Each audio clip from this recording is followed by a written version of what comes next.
حضرت مالک بن سعصع رضی اللہ تعالیٰ عنہ اس کو تفصیل سے روایت کرتے ہیں، اور ان کے علاوہ متعدد صحابہ کرام نے واقعہ معراج کو بیان فرمایا ہے۔ یہ حضرت مالک بن سعصع والی روایت بخاری اور مسلم میں موجود ہے، جس میں آتا ہے کہ نبی کریم صلی اللہ علیہ وآلہ وسلم حتیم میں آرام فرما تھے، تو آپ کے پاس حضرت جبریل پہنچے اور آپ کے سینہ اقدس کو چاک کیا اور قلب اطہر کو نکالا، اور اس میں ایمان پہلے ہی موجود تھا مگر نئے سرے سے اس میں بھر دیا اور دوبارہ واپس اپنی جگہ پر رکھ دیا۔ پھر خچر سے چھوٹا اور حمار سے بڑا ایک جانور یعنی سواری اس کو لایا گیا، اور راوی کہتے ہیں کہ اس کا نام براق تھا۔ وہ قدم حد نگاہ تک لمبا اٹھاتا تھا، اور نبی کریم صلی اللہ علیہ وسلم کو اس کے اوپر سوار کرایا گیا۔ حضرت انس بن مالک رضی اللہ تعالیٰ عنہ کی روایت میں ہے کہ نبی کریم صلی اللہ علیہ وسلم کو سب سے پہلے مسجد اقصیٰ تک لے جایا گیا، اور وہاں اس براق کو باندھا گیا، اور وہاں آپ صلی اللہ علیہ وسلم نے 2 رکعتیں نماز ادا فرمائی۔ آگے وہ حدیث ساری طویل ہے، پورا واقعہ ہے، آپ لوگ وہ واقعہ سنتے رہتے ہیں۔ انبیاء علیہ السلام سے ملاقاتیں ہوئیں، انہوں نے آپ کے پیچھے نماز ادا فرمائی، اور وہاں پر نبی کریم صلی اللہ علیہ وآلہ وسلم کے اعزاز میں تمام انبیاء علیہ السلام نے خطابات بھی کیے۔ آخری خطاب نبی کریم رؤوف الرحیم صلی اللہ علیہ وآلہ وسلم کا تھا۔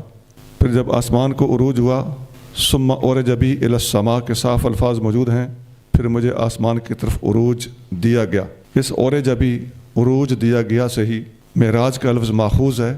پہلے آسمان پر حضرت آدم علیہ السلام سے ملاقات ہوئی، دوسرے پر حضرت یحییٰ اور عیسیٰ علیہ السلام سے ملاقات ہوئی، تیسرے پر حضرت یوسف علیہ السلام سے، چوتھے پر حضرت ادریس، پانچویں پر حضرت ہارون، چھٹے پر حضرت موسیٰ، اور ساتویں آسمان پر حضرت ابراہیم علیہ السلام سے ملاقات ہوئی۔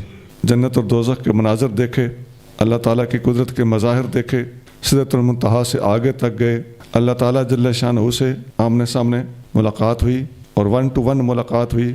اللہ تعالیٰ نے پہلے 50 اور پھر آہستہ آہستہ کم کرتے کرتے 5 نمازیں فرض فرمائیں۔ یہ ساری گفتگو بے شمار کتابوں میں سے لی گئی ہے۔ اس کا مین حصہ بخاری 3887 3887 اور مسلم 411 411۔ ایک حدیث میں ہے جب آپ صلی اللہ علیہ وسلم کو براق پر سوار کیا جا رہا تھا تو براق نے کچھ شوخی دکھائی، تو حضرت جبریل امین نے اسے تنبیہ کی، فرمایا ما رکبک احد اکرم علی اللہ منہ، اس ہستی سے زیادہ عزت اور احترام والی کوئی شخصیت آج تک تمہاری پیٹھ پر سوار نہیں ہوئی۔ فرفد ارقن، تو وہ پسینے میں شرابور ہو گیا۔ ترمذی 3131 3131۔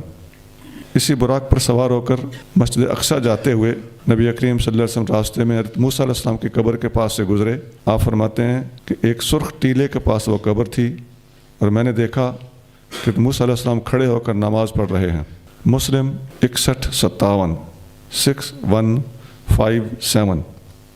نبی کریم صلی اللہ علیہ وسلم معراج شریف سے جب واپس تشریف لائے تو آپ فرماتے ہیں جب مجھے قریش نے جھٹلایا، میری بات کا یقین نہیں کیا، تو اللہ تعالیٰ نے بیت المقدس میرے سامنے کر دیا۔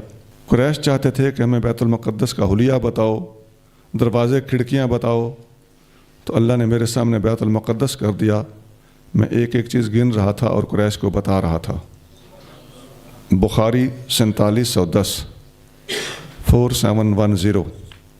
قریش نے جب انکار کیا تو ابو بکر صدیق سے کہنے لگے تمہارا یار اب ایک نئی بات کرتا ہے۔ انہوں نے کہا وہ کیا ہے؟ کہنے لگے کہ وہ کہتا ہے کہ میں راتوں رات بیت المقدس سے ہو کر آ گیا ہوں۔ تو آپ نے فرمایا وہ آسمان کی باتیں بتاتا ہے تو میں ان کی تصدیق کرتا ہوں، یہ تو میرے محبوب کے لیے کوئی بڑی بات ہی نہیں ہے۔ فلذالک سمیہ ابو بکر صدیق، اس وجہ سے ابو بکر کا نام صدیق پڑا۔